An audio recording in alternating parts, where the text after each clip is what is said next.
എന്താ വേണ്ടേ? അത് ഇതിങ്ങോട്ട് പറഞ്ഞു. എന്താന്ന് പറ. ഞാനായിട്ട് പറയണ്ട, നീയായിട്ട് പറഞ്ഞാ മതി.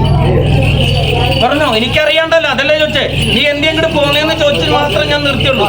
വീട്ടുള്ളത് നീ പറഞ്ഞു ഇന്നെ സങ്കടം എനിക്കുണ്ട്, അത് പറഞ്ഞു. അതൊക്കെ തീർത്തു തരും. എനിക്കറിയാത്ത കാര്യങ്ങളൊന്നുമില്ല. ഞാൻ എവിടെ ഒഴിച്ചിട്ട് മുതൽ ഇന്ന സ്ഥലത്തിരിക്കണമെന്ന് പറയുന്ന മുതലാ ഞാൻ. അപ്പൊ പറഞ്ഞു എന്താ ഉണ്ണി ഇത്ര സങ്കടത്തിന് ഇത്ര കാര്യങ്ങൾ അവിടെ ഉണ്ടാവും? കാരണം എന്താ? അങ്ങോട്ട് ഇങ്ങോട്ട് നോക്കല്ലേ. ആരാ നിന്റെ കൂടെ വന്നേക്കണേ? ഇങ്ങോട്ട് വിളിക്ക്, ഇങ്ങോട്ട് വിളിക്ക്.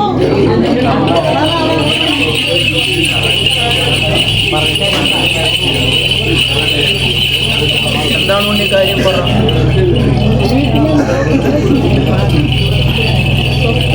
ആ, 10 വെള്ളി കൊണ്ടു വെച്ചാൽ 15 വെള്ളിക്ക് ചെലവുണ്ടാ? അന്നം പാചകം ചെയ്ത കേട് വരണ്ട. അന്നം പാചകം ചെയ്ത് വെച്ചാൽ കേട് വരുള്ളൂ.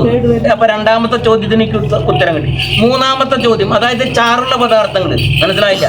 ചാറുള്ള കറികൾ, മത്സ്യായിക്കോട്ടെ മാംസായിക്കോട്ടെ എന്തായിക്കോട്ടെ, ചാറിലായിട്ട് വെക്കുന്ന എന്ത് കറികളും വെച്ച് കഴിഞ്ഞാൽ കുറച്ചു നേരം കഴിയുമ്പോൾ നീര് പൊന്തി നിൽക്കണ്ട.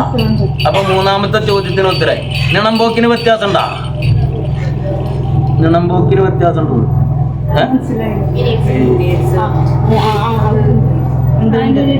നീ പറഞ്ഞ ഭാഷ എനിക്ക് പറയാൻ പറ്റില്ല.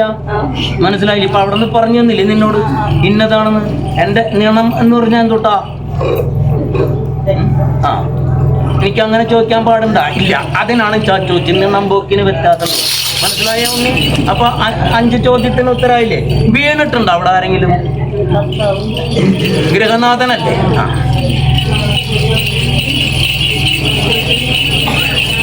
ആ ഭവനത്തിൽ ഉറക്കക്കുറവുണ്ടാ? അവിടെ നിന്ന് മാറി നിന്ന സുഖണ്ടാ? ശരീര സുഖമുണ്ടോന്ന്, മനസ്സുഖമുണ്ടോന്ന്? പിന്നെ ഒരു കാര്യം കൂടി ചോദിച്ചിട്ട് ഇപ്പൊ 6-7 ചോദ്യത്തിന് ഉത്തരമായി. നീ നേരത്തിന് എണ്ണം കഴിക്കണ്ട?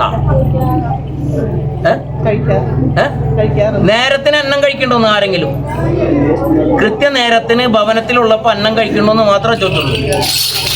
എന്തെങ്കിലും പറഞ്ഞേ. അപ്പൊ പിന്നെ എന്തിനാ വെക്കണേ? നേരത്തിന് എല്ലാവരും കൂടി ഉള്ള സമയത്ത് സന്തോഷത്തോടെ സമയത്തിനിരുന്ന് ഭക്ഷണം പാകം ചെയ്ത് വെച്ചത് കഴിക്കാൻ പറ്റില്ലെങ്കിൽ പിന്നെ അത് പാചകം ചെയ്യേണ്ട കാര്യമില്ല. ഒരു കുടുംബത്തിലെ ഐശ്വര്യം അതാ. മനസ്സിലായ? ഉള്ള സമയത്ത് എല്ലാവരും കൂടി സന്തോഷമായിട്ടിരുന്ന് ഒരുമിച്ചിരുന്ന് പല തമാശകളും പുതുമകളും കാര്യങ്ങളും പറഞ്ഞ് ഒരുമിച്ചിരുന്ന് അന്നം കഴിക്കുന്നത്, അതാണ് ഒരു ഭവനത്തിന് ഏറ്റവും വലിയ ഐശ്വര്യം. മനസ്സിലാവണ്ട? മാതാവ് വിളമ്പി കൊടുക്കുക, എല്ലാവരും കൂടി ഇരുന്ന് കഴിക്കുക. മനസ്സിലായ? അപ്പൊ അതുമില്ല. അപ്പൊ പിന്നെ എന്തിനാ വെക്കേണ്ട കാര്യമില്ല. എന്റെ ഭവനത്തിന്റെ കണക്കിലെ പിഴച്ച് കിടക്കാവും. അതൊന്നും തീർത്തും തറഭാഗം ഒന്നളന്നു. അടുക്കളയില് പൊട്ടുണ്ടാ? വടക്ക് കിഴക്ക് ഭിത്തി പൊട്ടിയിട്ടുണ്ടാ? ചെറുതായിട്ടാ? അതിന് വലുതായിട്ട് പൊട്ടണ? അടുക്കളയിൽ പൊട്ട് വരാൻ പാടില്ല. അന്നം പാചകം ചെയ്യുമ്പോ കേട് വരാൻ പാടില്ല. 10 വെള്ളിക്ക് 15 വെള്ളിക്ക് ചെലവുണ്ടാവാൻ പാടില്ല. ആ ഭവനത്തിന് നടുത്തളത്തിൽ വീഴാൻ പാടില്ല.